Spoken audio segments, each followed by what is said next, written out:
ইন্টারনেটের একটি ভিডিওতে দাবি করা হয়েছে কোরআনে সরাসরি মিউজিক হারাম করা হয়নি।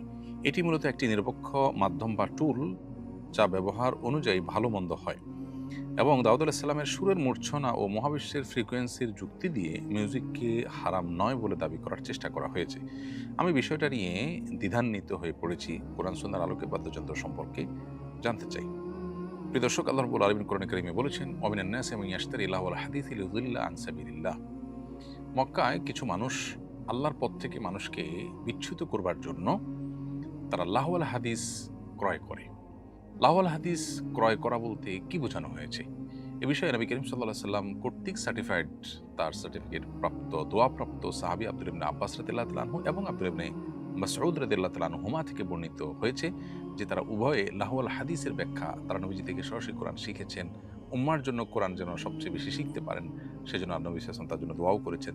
তাদের ব্যাখ্যা হলো, যেখানে লাহওয়াল হাদিস এর মিনিং হলো গানবাদ্য।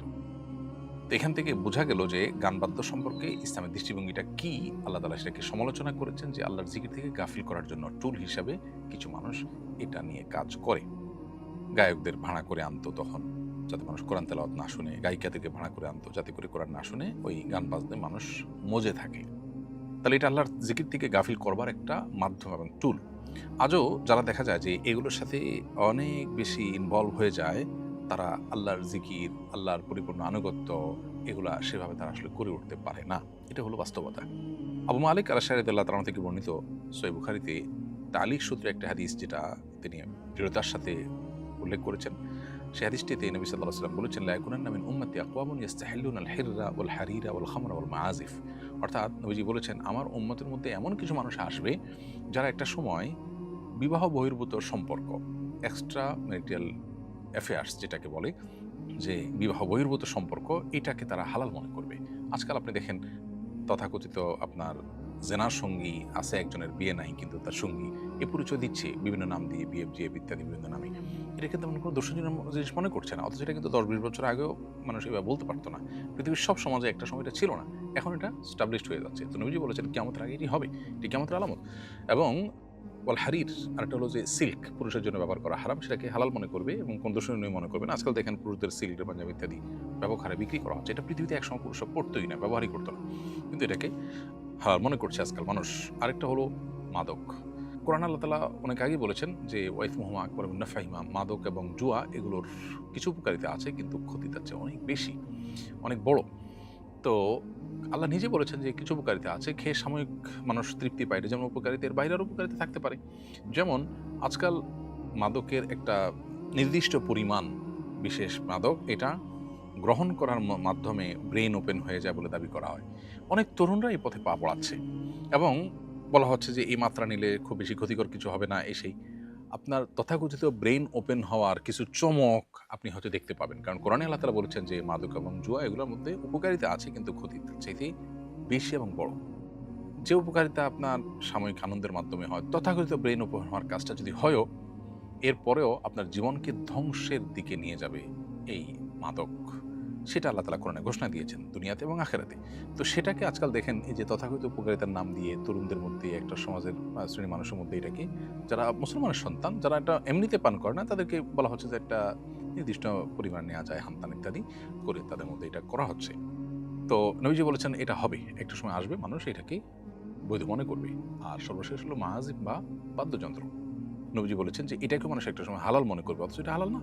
তো এখান থেকে বোঝা যায় পরিষ্কারভাবে যে বাদ্যযন্ত্র এটা যদি ব্যবহার হয়, প্রয়োগ হয়, সেটা কোনো গানে হোক, ওয়াজে হোক কিংবা কোরআন তেলাওয়াতে হোক, সেটা হারাম হয়ে যায় এটার ব্যবহার করাটা।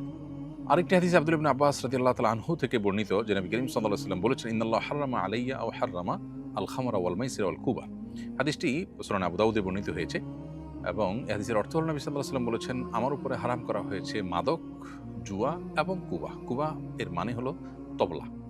তো এরকম আরো বিভিন্ন হাদিস পাওয়া যায়, যে হাদিসগুলো থেকে পরিষ্কারভাবে বোঝা যায় যে আপনার বাদ্যযন্ত্র, গানবাদ্য এগুলোকে ইসলাম পরিষ্কারভাবে হারাম করেছে। এজন্য পৃথিবীতে এমন আলেম উল্লেখযোগ্য আপনি পাবেন না যে আলেম এ ব্যাপারে কোনো ভিন্ন মত পোষণ করেন।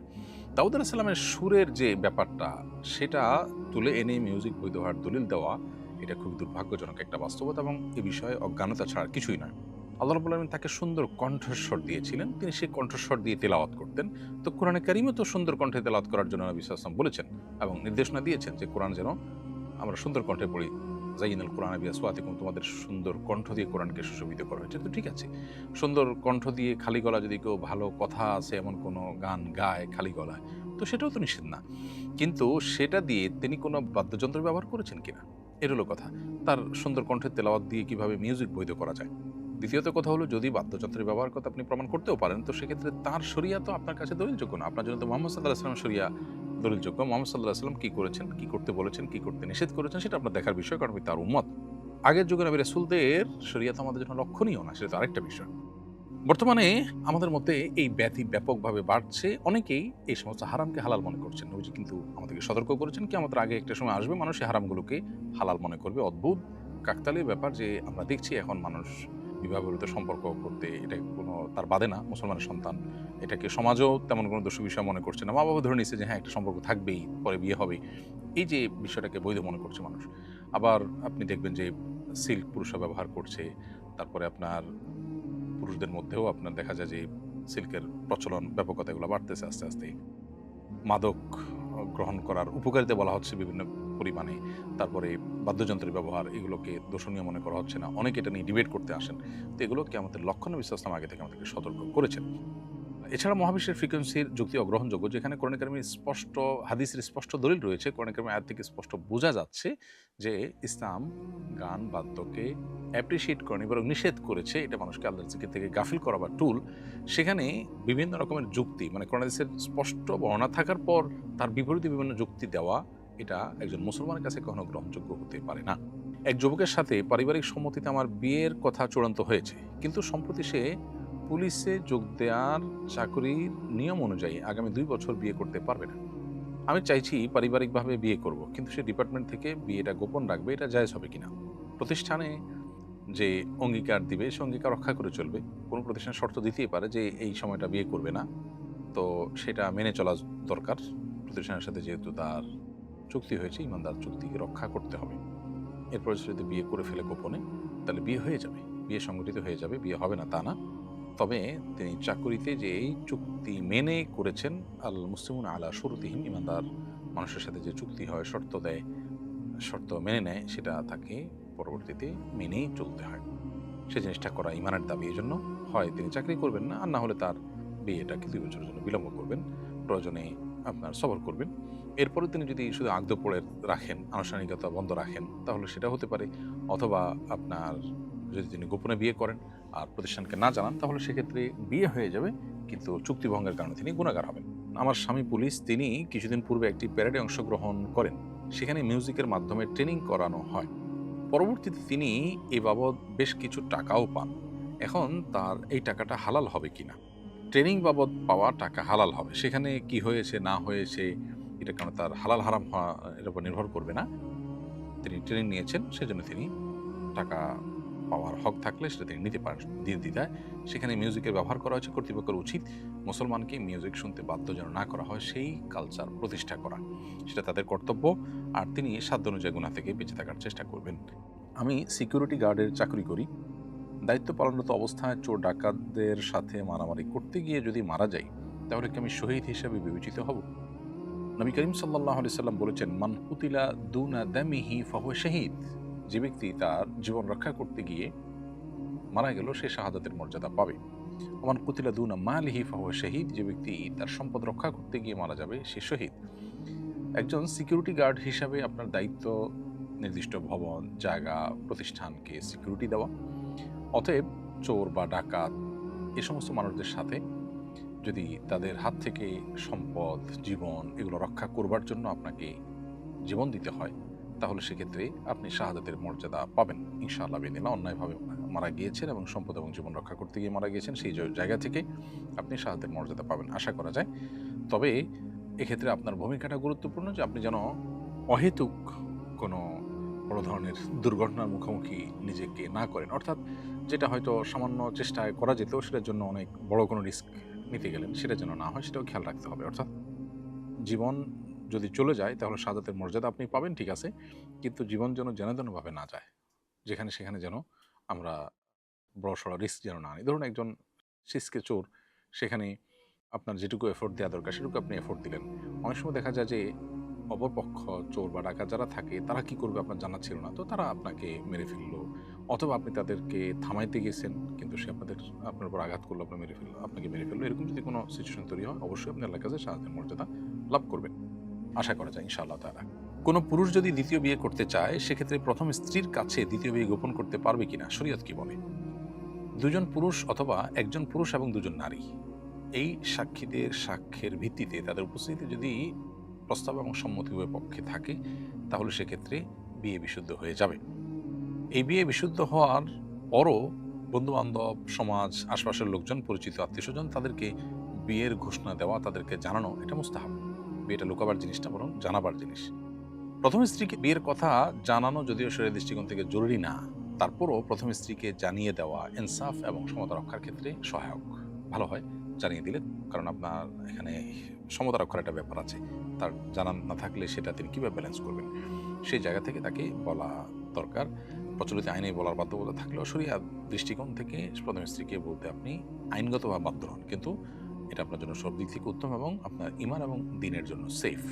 বিশেষ করে সমতা রক্ষার যে ফরজ বিধান আপনার উপর আছে সেটা আদায় করার জন্য এটা আবশ্যক। আমি একজন নারী চিকিৎসক, শরী পর্দা মেনে চলি। পরিবারের চাপে বাড়ি থেকে সফরের দূরত্বে একটি পোস্ট গ্রাজুয়েশন কোর্সে ভর্তি হয়েছি। বর্তমানে সেখানে আমাকে চেহারা প্রদর্শন করে হাজিরা দিতে হচ্ছে। ছুটিতে মাহরাম ছাড়া সফর করতে হচ্ছে এবং হোস্টেলের পরিবেশও দিনদারিতার অনুকূল নয়। পরিস্থিতির কারণে পরিবারের অমতে কোর্সটি ছেড়ে দেওয়ার মতো মানসিক বা ইমানের শক্তি আমার নেই। এমত অবস্থায় নিজের দিন ও পর্দা রক্ষার্থে শরীয়র আলোকে আমার করণীয় কি, বিস্তারিত জানিয়ে বাধিত করবেন। প্রিয় দর্শক, আপনার প্রশ্ন উত্তরে বলতে চাই যে একজন নারী চিকিৎসক হিসাবে আপনি পরিবারের চাপে যে কাজগুলো করতে হয়, আপনি পোস্ট গ্রাজুয়েশন কোর্সের জন্য ভর্তি হয়েছেন এবং সেখানে আপনার পর্দার খেলাপ কাজ করতে হয়, মানবসা সফরের কাজ করতে হয়। এরকম জিনিস করতে আপনি বাধ্য নন। পরিবার অন্যায় নির্দেশ করলে যে কাজ করতে গিয়ে আপনি গুনাহে লিপ্ত হইতে হবে সেরকম কাজ করতে আপনি আসলে বাধ্য নন। এরকম পরিস্থিতিতে পরিবারকে বুঝিয়ে হোক, যে কোনোভাবে হোক আপনি গুনাহ থেকে বেঁচে থাকার চেষ্টা করবেন। আপনি একজন শিক্ষিত মানুষ এবং নিজের পায়ে নিজে যথেষ্ট দাঁড়াবার মতো ক্ষমতা আপনার হয়েছে। বিধায় আপনি যে নিজেকে মানসিক বা ইমানের শক্তি আপনার নাই বলেছেন, এই জায়গাটাতে আপনার মোটিভেশন দরকার।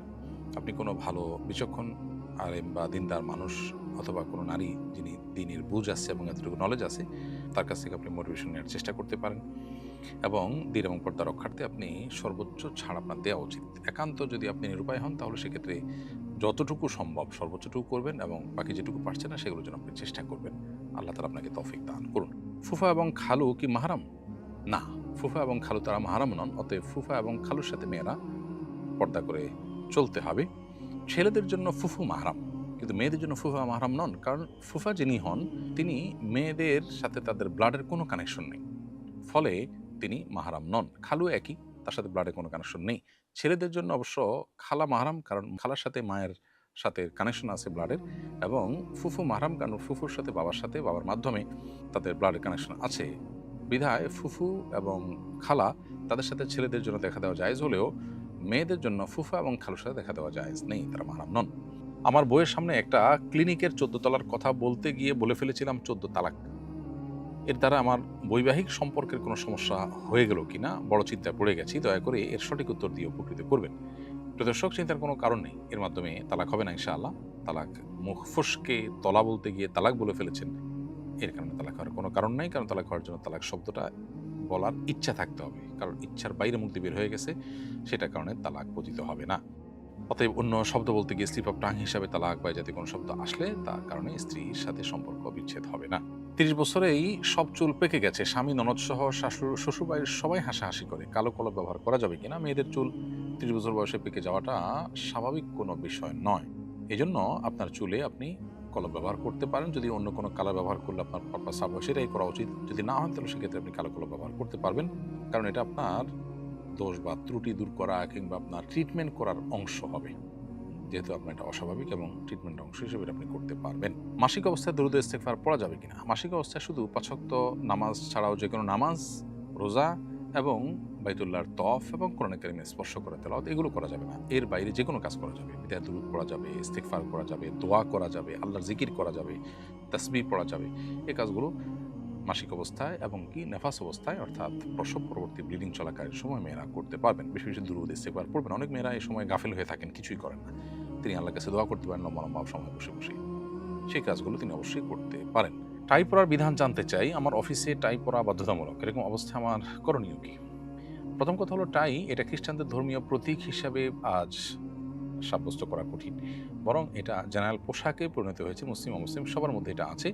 এটা তাদের আলাদা বিশেষণ বৈশিষ্ট্য হিসেবে আর অবশিষ্ট নেই। তবে এটা দেশীয় পোশাকও না, ধর্মীয় পোশাকও নয়। তাই কোনো প্রতিষ্ঠানে এটা বাধ্যতামূলক করাটা সমর্থনযোগ্য নয়। এ বিষয়গুলো নিয়ে আমাদের কাজ করা দরকার সমাজের বিভিন্ন স্তরের মানুষের। তবে মৌলিকভাবে এটা পড়লে আপনার জন্য এই দৃষ্টি কিন্তু কোনো গুনাহের বিষয় হবে না। আমার শ্বশুর ঠিকাদারি কাজ করেন। সরকারি কাজের বিল উত্তোলন করতে হলে সংশ্লিষ্ট কর্মকর্তাকে ঘুষ দিতে হয়। এ অবস্থায় তার উপার্জন কি বৈধ হবে? এবং তাদের দেওয়া হাদিয়া গ্রহণ করা আমাদের জন্য জায়েজ হবে কি না? উত্তর হলো, ঘুষের আদান প্রদান এটা হারাম এবং কবিরা গুনাহ। আর নিজের হক উসুল করার জন্য বাধ্য হয়ে ঘুষ দিতে হলে ঘুষদাতার গুনাহ হবে না। ঘুষের আদান প্রদান করা যেহেতু গুনাহের কাজ, লাআনাল্লাহুল রাশি ওয়াল মুরতাশি, যারা ঘুষ দেয়, যে ঘুষ গ্রহীতা, উভয়ের উপর আল্লাহ লানত বর্ষিত হয়।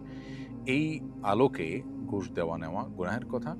তবে যদি কোনো ব্যক্তি নিজের কোনো ন্যায্য হক আদায়ের জন্য ঘুষ দেওয়া ছাড়া তার কোনো উপায় না থাকে, তখন তার জন্য ঘুষ দেওয়াটা অবৈধ নয়, তবে নেওয়াটা সর্বাবস্থা হারাম। এজন্য আপনার শ্বশুর যদি তার ন্যায্য হক আদায়ের জন্য ঘুষ ছাড়া কোনো বিকল্প তার সামনে না থাকে, তাহলে সেক্ষেত্রে তার জন্য ঘুষ দেওয়া হারাম নয় এবং তার বাসায় খাওয়াটাও হারাম।